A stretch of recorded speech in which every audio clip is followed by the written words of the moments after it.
Hello, my name is Benjamin, and this is my presentation for my English communication course at Indiana Tech University. My presentation is on Zappos. They are an online realtor. They started with selling shoes, and now they've moved on to selling all sorts of clothing. For this presentation, we're going to go ahead and take a look at Zappos' core values and the culture that breeds within their organization. A brief agenda of what we're going to cover today. First, we're going to start off with an overview of those core values that they have at Zappos.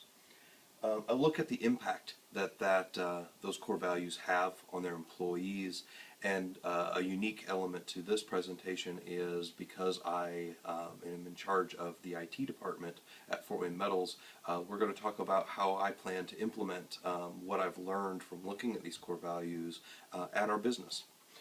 So let's start with Zappos' core values. The number one core value is to deliver wow through service. They take an unconventional approach. They encourage their employees to go the extra mile to really enrich their customers' experience. They embrace and drive change through challenging the status quo and never being comfortable with where they are, really pushing that envelope and pushing that innovation. The next is to create fun and a little weirdness. In my research, I did a lot of looking through some videos that their employees make, and just the way they decorate their office. They encourage their employees to be creative and have banners and things hanging from the ceiling to show kind of who they are, and it creates a more personable atmosphere. Next, they want people to be open-minded and creative and not get stuck with this is how we've always done it, and be willing to take a risk and fail, and that's okay as long as you can learn from those mistakes. Pursue growth and learning. This is something that we promote at Fort Wayne Metals as well. It's that continuous improvement mentality where you never rest on, I know enough, or I understand what needs to be done here. This is a push to constantly improve yourself as well, in the idea that improvement of yourself benefits the company. Build open and honest relationships with communication. A lot of these, as I read them and did this research, they seem like fundamental and common sense type things, but in business, you lose sight. You get stuck in some of these conforming natures. This is a nice one just to state that it's okay to be honest with each other as long as it comes from a place where you're trying to do improvement. The next is to build a positive team and family spirit. This is to promote that togetherness, that together we can accomplish much more than we can each individually. Do more with less. They have a lot of recycling initiatives and green initiatives where they want things to be better for their, not only for their employees and their company, but for all their customers as well. Be passionate and determined. When they talked about during their hiring process that they're looking much less for people who have the knowledge set that they're looking to hire, it's much more important to find someone who's passionate and wants to deliver really good customer service and embraces the culture that they've developed at Zappos. And the last one is be humble. So do all these things and push this company to be a great company, but at the end of the day, remember how you got there and who's helped you, and share in the credit of that work. So let's talk a little bit about employee impact. So we have all these base core values, and the question becomes, how does this affect my staff, and what benefit do they get out of it, as well as what does the company reap from that benefit? From a personal standpoint, it gives the employees a sense of value and importance. It creates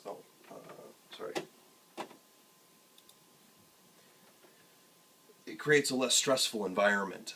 People enjoy coming to work.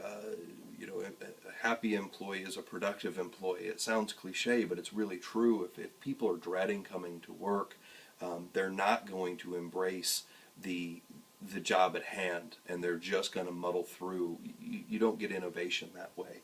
And the ability to make a difference. It's important, I think, for people to feel like their voice is heard and that they have an influence over what they're doing. I think it really gives them a sense of loyalty to the organization and the fact that they're valued. As far as professionally and so career growth, as well as how the company can benefit from this type of culture. You know, you get company loyalty, especially in today's day and age, that people have a tendency to move on and they go where the money is. And if you can create an environment that is fun and engaging and ever changing, you'll have much more employee retention. Empowered decision making. You know, all of us are smarter than one of us. If you have that family environment, people feel like their voice is valued, then they're much more apt to share that with the organization. Again, to open communication, people feel comfortable with sharing their ideas, even if they're maybe a little off the wall, that they won't be judged and criticized for those statements. And through that, you get innovation. You know, things get you get creative new ideas and new ways to tackle old problems. And a push to serve customers. And at the end of the day, that's what they're there for. They're a realtor or a retailer, sorry, and they sell shoes and clothing to their customers. And those customers could be their family, their friends, and you want to strive to really enrich that experience so that you get that return customer, and you've enriched their lives and their day. So some of the lessons learned that I've kind of pulled from this is that first of all, if you have a set of core values, make sure that you communicate them well and make sure that people understand them, and not just once, you know, in employee orientation, but it's repeated, and you know, people get that message and you live it. I mean, it's not just words that get put on a poster and get stuck in a boardroom somewhere. That it's evident in the way that business is done and the way the decisions are made. Breed a culture that serves both your employees and the company. That sounds fundamental again, and a lot of these, the essence of a lot of these is just treat each other well. You know, create an environment where everybody benefits. Give employees the power to create and grow. They're not just a commodity. They've got thoughts that are valid. You know, and make a hero out of your employees. You know, celebrate those victories. I've noticed a lot in the Midwest that we have a tendency to really harp on each other and really, you know, rail on people when they do things poorly, and make sure that that's communicated very well. What we don't do is reward the victories. You know, we don't take the time to congratulate one another. You know, creating an environment where that's the norm is I think a lesson that we should take away from this. And give back. It's more than just a business. It's more than just a group of people working toward a single goal. It's part of people's lives, and you have to be understanding and willing to bring them in and make them part of that family. And I think everyone's better served that way. Some action items as far as things that I'm actually going to take back to Fort Wayne Metals and implement and see what changes they make. Create a time, and this is something we're very bad at, but create time each week for some fun. And one of the notes that I had is, you know, it might be difficult for one person, me, or one designated person to come up with those every week, and it could become stagnant. I think it's interesting to share that around the group and let each of the individuals partake in facilitating some fun, and that way you get some different things, and again, you're bringing more people into that decision-making process. Give permission to be creative. I think we harp on metrics and how many things we got done today, and did this project get done on time, and those things are important, but allowing people time to be creative and come up with a solution to the problem rather than just a stopgap at that time.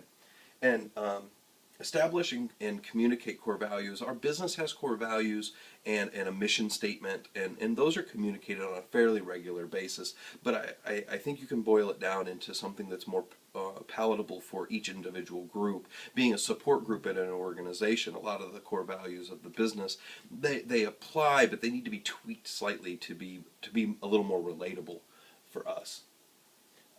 Some of the references that I used for this on the web. I thank you for your attention, and have a good day.